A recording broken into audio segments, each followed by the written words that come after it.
नमस्कार. महाराष्ट्रातील तमाम अंगणवाडी सेविका आणि मदतनीस ताई यांच्यासाठी अत्यंत एक चांगली नामी संधी आलेली आहे. साधारणतः ₹10,000 तुम्ही तुमच्या अंगणवाडीच्या कामाव्यतिरिक्त त्या ठिकाणी कमवू शकता. अत्यंत सोपं हे काम असतं. तुम्हाला अत्यंत सोप्या पद्धतीने अप्लाय करता येतं. कोणतेही जास्त कागदपत्र लागत नाहीत आणि शासकीय काम आहे. तुम्ही घरबसल्या ते काम करू शकता. थोडेफार कागदपत्र आहेत ते तुम्हाला शासनाला सादर करावी लागतात आणि तुमच्या आजूबाजूला जे तुम्ही काम करत आहात त्या कामासोबत हे तुम्ही सहज काम करू शकता. खूप चांगली संधी आहे हे काम मिळवण्यासाठी. तर मी तुम्हाला या व्हिडिओच्या माध्यमातून सांगण्याचा प्रयत्न करणार आहे की तुम्हाला नेमकी कोणतं तुमचं शिक्षण काय असलं पाहिजे, तुम्ही अप्लाय करू शकता का, साधारणतः किती ₹1000 महिना तुम्हाला या ठिकाणी मिळू शकतो, काम कोणतं असणार आहे, तुम्हाला अप्लाय कशा पद्धतीने करायचा आहे, फॉर्म कसा भरावा लागतो, फॉर्मसोबत कागदपत्र कोणते लागतात. अगदी सोपी ही प्रक्रिया आहे, खूपच सोपी प्रक्रिया आहे. तुम्हाला या ठिकाणी अतिशय चांगली संधी आहे बहिणींनो. तुम्ही मला असं वाटतं की 100% अप्लाय करायला पाहिजे. हा जो फॉर्म आहे तर या फॉर्म कशा पद्धतीने भरायचा तर याची मी लिंक या व्हिडिओच्या डिस्क्रिप्शनमध्ये आणि शेवटी कमेंट सेक्शनमध्ये मी तुम्हाला देतो.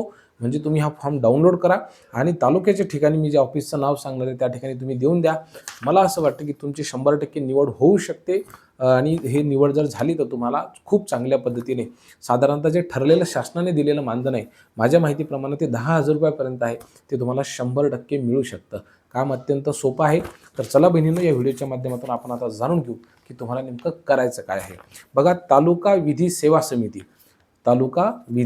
समिती ही प्रत्येक तालुक्याच्या ठिकाणी असते, कोर्टाच्या ठिकाणी असते आणि त्यांच्या माध्यमातून अधिकार मित्र अर्थात PLV यांची निवड केल्या जाते. आता ह्या पदासाठी अर्हता काय पाहिजे तर तुम्ही कोणत्याही शाखेचं पदवीधर असणं आवश्यक आहे. म्हणजे आर्ट्स असो, कॉमर्स असो, सायन्स असो किंवा BSW झालेलं असू द्या किंवा इतर कोणतंही. तर या ठिकाणी तुम्हाला यापैकी कुठलीही जर डिग्री तुमच्याकडे असेल बहिणींनो, तर तुम्ही या ठिकाणी अप्लाय करू शकता. आता अंगणवाडी सेविकांचा उल्लेख या ठिकाणी विशेषतः करण्यात आलेला आहे.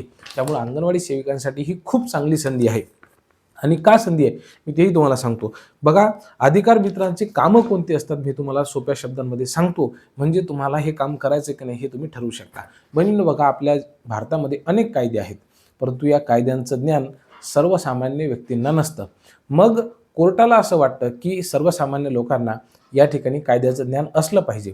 लोक आपल्या अधिकारांबद्दल जागरूक असले पाहिजे आणि म्हणून संविधानामध्ये जे आपल्याला मूलभूत अधिकार आणि कर्तव्य दिलेली आहेत तर त्यापैकी ही अधिकार सर्वसामान्य नागरिकाचे कोणकोणते आहेत हे फक्त तुम्हाला लोकांना सांगायचे आहेत.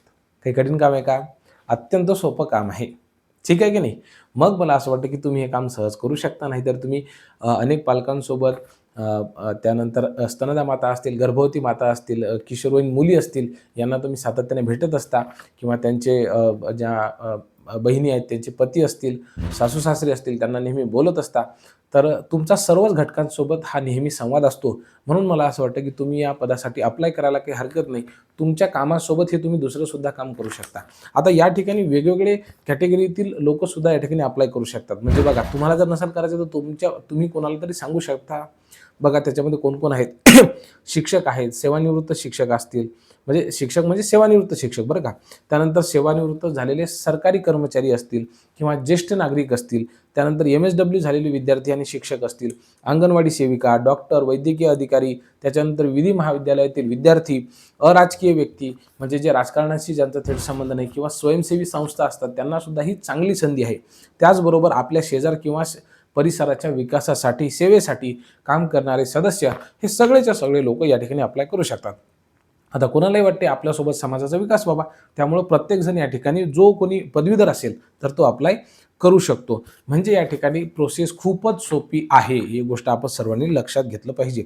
आता या ठिकाणी असं लिहिलेलं आहे की अर्ज करणाऱ्या उमेदवारांना नियमानुसार मानधन वितरित करण्यात येईल. जे काही नियमानुसार मानधन असेल, मला असं वाटतं साधारणतः ₹10,000 पर्यंत मानधन आहे.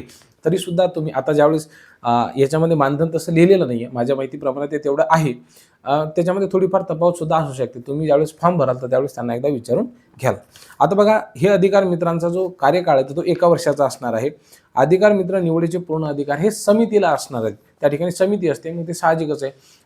प्रत्येकाला आता संधी मिळणार नाही, परंतु जे अतिशय चांगलं करतील आणि बहुतांशी पदावरती खूप अधिकार मित्र निवडले जातात तर तुम्हाला त्या ठिकाणी ती चान्स मिळू शकतो. अनुभवी उमेदवाराला प्राधान्य राहील. म्हणजे अंगणवाडी सेविकांची ती निवड काय करतात, कारण की त्यांना बोलता येतं, तर त्यामुळं मला असं वाटतं की तुम्ही अप्लाय करा, तुम्हाला निश्चित याचा फायदा होईल. 15 तारखेपर्यंत हा साधारणतः फॉर्म भरायचा आहे.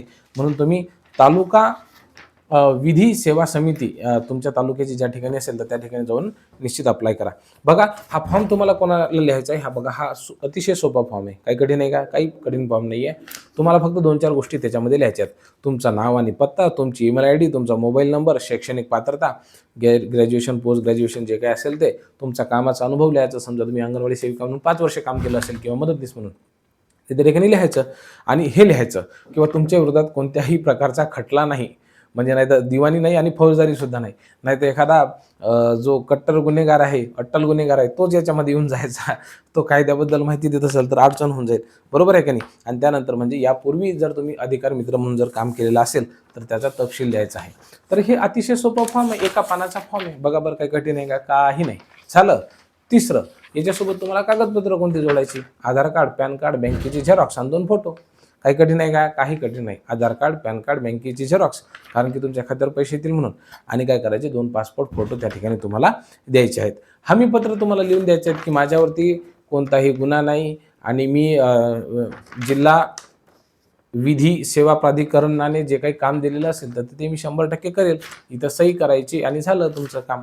इतक्या सोप्या पद्धतीनं फॉर्म भरायचा आहे. तर मला असं वाटतं की अंगणवाडी सेविका हे नेहमी खूप चांगलं काम करत असतात, अतिशय चांगलं काम करतात, तळमळीनं काम करतात आणि त्यांना पालकांसोबत हितगुज साधायला आवडत असते, कारण की त्या अनेक योजना सर्वसामान्यांपर्यंत सोप्या शब्दामध्ये सांगत असतात. तर बहिणींनो, मला असं वाटतं की तुम्ही अप्लाय करा. हे बघा, प्रत्येकाची निवड तर होणार नाही, परंतु ज्याची निवड झाली, आता तुमच्यापैकी 2-4 बहिणीची निवड झाली तर काय हरकत आहे? तर त्याच्यामुळे 10,000 रुपये महिना, 10,000 रुपयापर्यंत साधारणतः मला असं वाटतं की ती मिळू शकते. आता जर नियम बदलले असतील तर थोडेफार कमी जास्त होऊ शकते त्यामध्ये, ठीक आहे. परंतु चांगल्यापैकी मानधन मिळतं हे मला माहिती आहे आणि काम खूप सोपं आहे, फारसं कठीण नाही आहे.